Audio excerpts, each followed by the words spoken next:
నేను గౌరవచ్చన్ గారి తలవారు కాబట్టి ఆయనకి సంబంధం ఉన్న చేత నాకు గౌరవచ్చన్ గారు ఆంధ్ర రాష్ట్ర జనతా పార్టీ అధ్యక్షుడిగా ఉండేటప్పుడు గౌరవచ్చన్ గారి తాలూకా ఆధ్వర్యంలోనే జనతా పార్టీ జిల్లా అధ్యక్షుడిగా పనిచేశారు. అయితే న్యాయవాది వృత్తికి సంపూర్ణంగా న్యాయం చేసినటువంటి వ్యక్తి పశుపతి రామారావు. పశుపతి రామారావు గారు చిన్న వయసు నేను ఎరుగుదాను. అయితే ఏంటంటే ఒక విషయం చెప్తున్నాను. పశుపతి రామారావు రాజ్యాంగంలో ఒక హత్య జరిగింది, మీ అందరికీ తెలిసినటువంటి విషయమే. రాజ్యాంగంలో గుప్తా తాలూకా ఒక అన్నదమ్ముల తవ్వు జరిగింది. అన్నదమ్ముల తవ్వులో ఒక గుప్త రెండో గుప్త తాలూకా కుమార్తెని చంపేశాడు, యుద్ధం చేశాడు, ఒక అభియోగం వచ్చింది. దాన్ని ఎంక్వైరీ చేయడానికి సిఐకి ఇచ్చి గవర్నమెంట్ ఇచ్చేసారు. వాళ్ళని ఎంట్రాగేట్ చేసి ఆయన చంపారు ఎవరిని గుప్తానికి. అయితే ఆ కేసు సిఐకి ఒక కేసులో శిక్షపడిపోయింది. శిక్షపడినప్పుడు వాళ్ళు దండి సూర్యనారాయణ దేవ్ గారికి శ్రీకాకుళం ఆయన తాలూకా కుమారుడు తాలూకా తోడలుడు సిఐ వాళ్ళంతా అత్తగారికి చాలా సన్నిహితులు. వాళ్ళు ఎవరైనా ఈ కేసును టేకప్ చేస్తే కాదు, పశుపతి రామారావు గారు టేకప్ చేస్తే బాగుంటుందని పశుపతి రామారావు గారి దగ్గర వెళ్ళమని లచ్చన గారికి వాళ్ళు బ్రతిమారు. లచ్చన గారు చెప్తే బాగుంటుందండి, ఆయన ప్రిన్సిపల్ మ్యాను, ఆయన వినడు కాదండి అని చెప్పారు. చెప్పినా సరే వాళ్ళు పూర్తి చేస్తే లచ్చన గారు వచ్చారు. లచ్చన గారితో నేను కూడా వెళ్ళాను. అప్పుడు కాన్పూర్తి వారి వీధిలో ఉండేవారు. సో శ్రీకాకుళంలో కాన్పూర్తి వారి వీధిలో అక్కడ ఉండేవారు. అక్కడికి వెళ్ళాము. అయితే అప్పుడు ఆ కేసు ఏం చేశారంటే లచ్చన గారేమో ఈ కేసుని టేకప్ చేసి ఆయన కేసు ఏం చేయమని కోరారు. కోరితే చెప్పారు, మీరంటే మాకు చాలా గౌరవం అండి, మీరంటే నేను చాలా గౌరవిస్తాను, కానీ ఈ విషయంలో మీరు చెప్పకూడదు, నేను టేకప్ చేయకూడదు అన్నాడు. ఎందుకంటే వాడు నిజంగా అపరాధి నేరస్తుడు అంటూ చెప్పాలంటే ఒక మాట అన్నారండి. సభలు అనుకోదు కానీ ఏమనంటే అలా ఇండియా కొడుకు నేనే ఇక్కడ వాదిస్తే ఆయన గురిశిట్టబడేట్టు చేస్తాను, అసలు గారు నాకు చెప్పండి, మరి ఎవరికో చెప్పుకోండి, నేను మాత్రం చేయను చేశాను అంటే అంత న్యాయం పట్ల నిబద్ధత ఉన్నటువంటి వ్యక్తి పట్టుకుంటాను నేను దగ్గర ఉన్న విషయం. ఇక రెండో విషయం ఏంటంటే నా భార్య 1987-92లో మొట్టమొదటి ఆ మట్టలో నా నక్సలైట్లు చంపేశారు. పిన్నింటి మాధవరావు అని చంపేశారు. చంపిస్తే పోలీసు వచ్చేసారు. ఊళ్ళో ఉన్నటువంటి 17 మంది మీద ముద్దాయిలు అయితే మేము వాళ్ళంతా వచ్చి మా దగ్గరకు వచ్చారు. స్థానికంగా ఉన్నాం కాబట్టి మా దగ్గరకు వస్తే మేము వచ్చి రామారావు గారికి కోరాం. అది నాకేమన్నాడంటే నేను వచ్చి అక్కడ చూసి పరిస్థితి అంతా అవగాహన చేసుకున్న తర్వాత టేకప్ చేస్తాను చేయను అనేసి గొల్లూరు వచ్చారు. అప్పుడు ఎలా వచ్చారంటే నాకు వంచుతారు మీద నుంచి కడుతున్నాను. ఆ బ్రిడ్జి మీద టెంపరీ వంచాం కదా, వంచిన మీద లక్ష వచ్చి అవతల మండపం దగ్గర కారెక్కి మొదలు వచ్చాను. అక్కడికి వెళ్ళాం. వెళ్ళిన తర్వాత 2 వర్గాలకి కలిసారు. ఎవరికి చనిపోయినటువంటి కుటుంబాలకి, ముద్దాయి కుటుంబాలకి కలిసారు. కలిసి టేపుకొని వాళ్ళకి దూరాన్ని అంత కలుసుకొని వాళ్ళందరూ చెప్పినటువంటి విషయాలను నోట్ చేసుకుని వాళ్ళకి మొత్తానికి కేసును టేకప్ చేస్తాను గణపతి టేకప్ చేసి ఆ కేసుని ఎప్పుడే చేయించారు.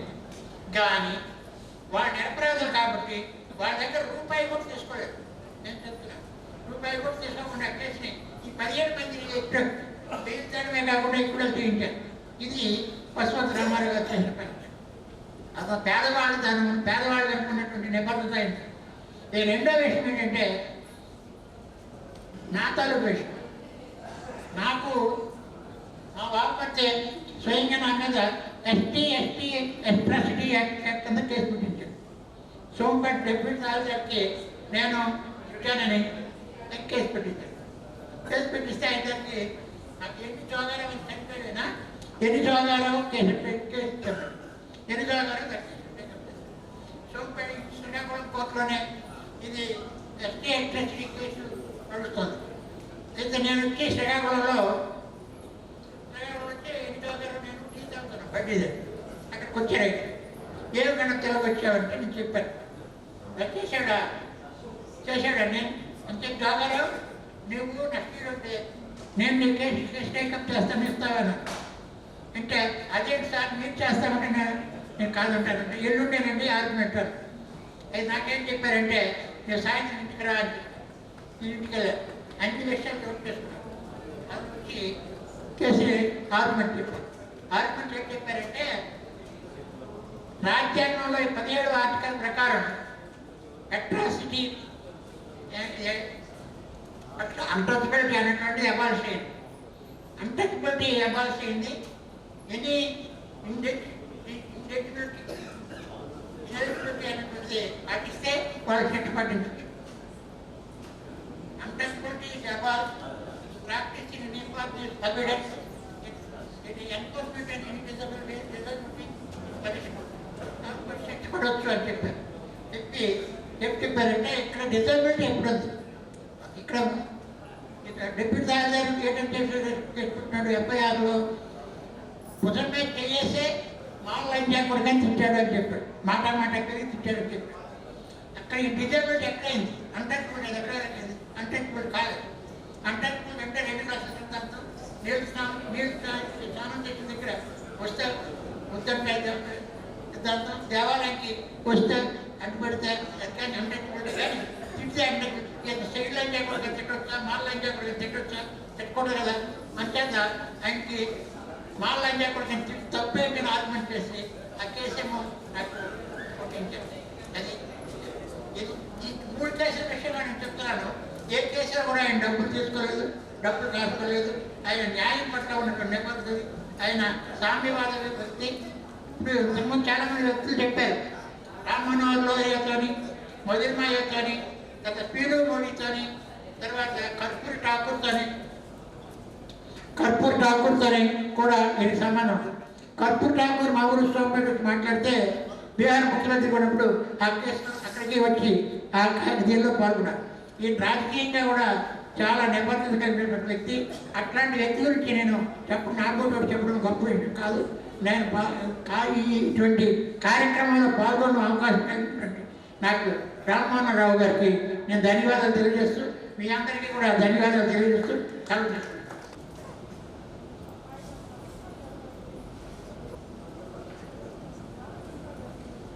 వేదిక పైన ఉన్నటువంటి పెద్దలకు మరియు వేదిక ముందు ఆశీనులైనటువంటి వారి కుటుంబ సభ్యులు, అభిమానులు, తోటి న్యాయవాదులకు మనస్సుమాన్యం అర్పిస్తూ,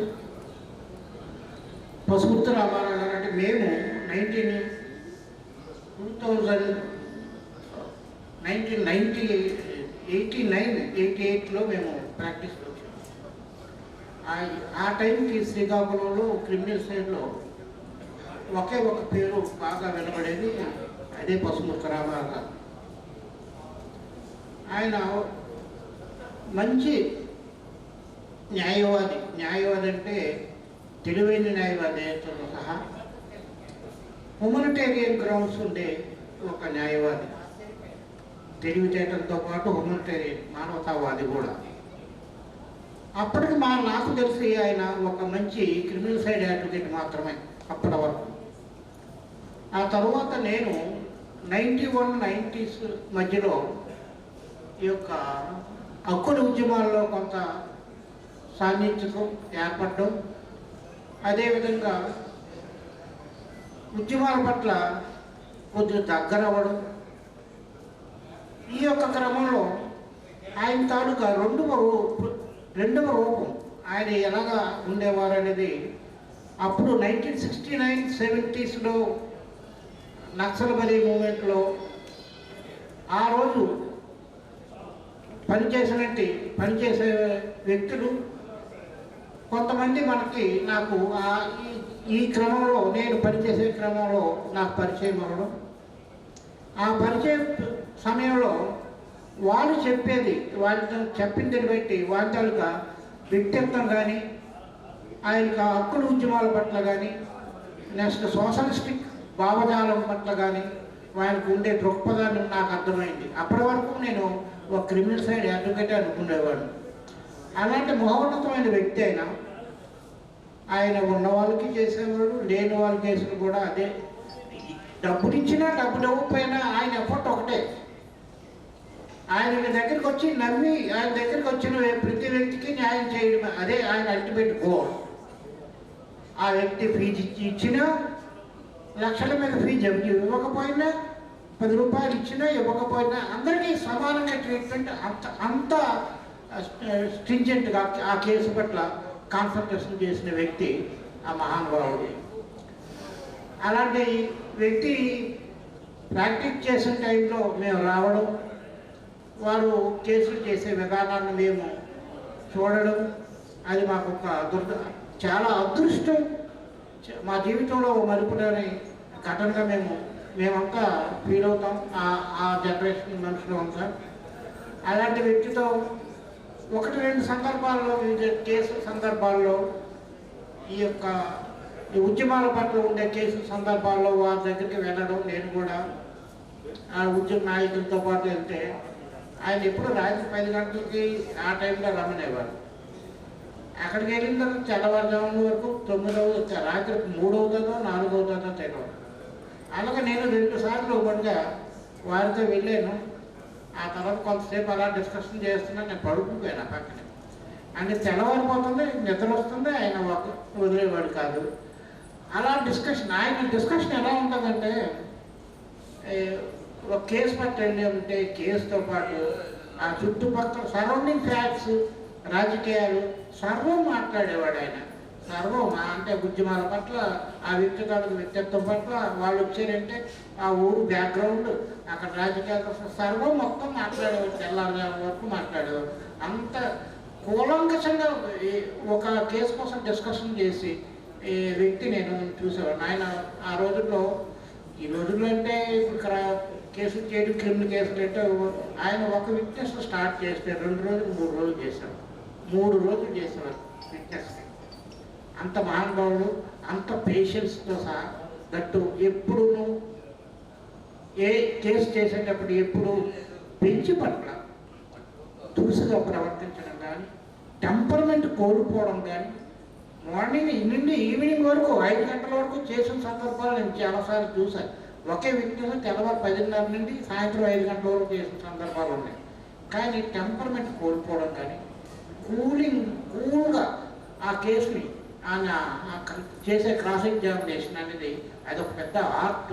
అలాంటి ఆర్ట్ అనేది ఆయన ఒక్కరికే సొంతం అనేది ఈ సందర్భంగా మేము తెలియజేస్తూ, అలాంటి మహానుభావుడు ఉండడం, మన బారులు సభ్యుడు అవ్వడం, ఆయన సమీక్ష, ఆయన ప్రాక్టీస్ చేసిన కాలంలో మాలాంటి వాళ్ళందరూ రావడం, కొంత ప్రాక్టీస్ చేయడం అనేది మా అదృష్టంగా భావిస్తూ, అలాంటి మహానుభావుల తాలూకా ఈ సభలో మాట్లాడడం అనేది నాకు చాలా అదృష్టంగా భావిస్తూ, ఈ అవకాశం ఇచ్చినట్టు డయాస్ పెద్దలకు మరొకసారి ధన్యవాదాలు తెలియజేస్తున్నాను. గారితో పాటు ఇంతకుముందు మాట్లాడిన మాటల్లో ఆల్మోస్ట్ అందరూ కూడా చెప్పిన కామన్ పాయింట్ మనందరికీ కూడా కాస్త ఉత్తేజం కలిగిస్తుంది, ఆశ్చర్యం కలిగిస్తుంది. కానీ రామారావు గారి దగ్గరికి సలహా కోసమో సంప్రదింపుల కోసమో వెళ్ళినటువంటి మన భాషలో క్లయింట్ చాలామంది అనుభవం.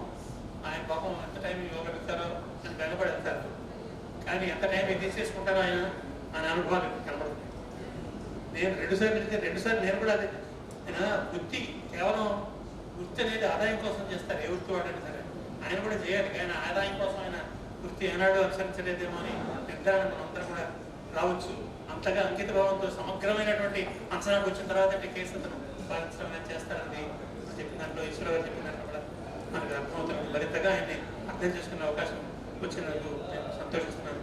ఇప్పుడు ఈ సందర్భంగా ఈ కార్యక్రమంలో పాల్గొనడానికి ప్రముఖులు వచ్చేసారు. మన జిల్లాకే ఒక సీనియర్ అడ్వకేట్గా ఉండేటటువంటి దివంగత రాడ మోహన్ రావు గారి తనయుడు, విజయనగరం నుంచి సీనియర్ సివిల్ జడ్జిగా వచ్చేసినటువంటి టీవీ రాజేష్ కుమార్ గారు వచ్చారు. వారిని మాట్లాడుతారు.